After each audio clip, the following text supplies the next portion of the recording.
Ikaze mu nteko in 60 seconds. Waba warigeze wumva iby'igihembwe gisanzwe cyangwa ikidasanzwe by'inteko ishinga amategeko ukibaza aho bitandukaniye? Reka tubisobanukirwe. Imitwe yombi y'inteko ishinga amategeko, Sena n'umutwe w'abadepite igira ibihembwe bisanzwe bitatu buri mwaka.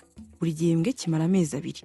Muri iki gihe nibwo haterana inteko rusange n'indi mirimo yateganijwe. Hari n'igihembwe kidasanzwe giterana igihe hari ikibazo cyihutirwa gikeneye kwigwaho kitategereza igihembwe gisanzwe. Ibi bihembwe bidasanzwe bimara iminsi itarenze 15 kandi biganirwamo gusa ibibazo byatumye bitumizwa. Ese bivuze ko mu gihe kitarimo ibihembwe bisanzwe abagize inteko ishinga amategeko baba badakora? Igisubizo ni oya.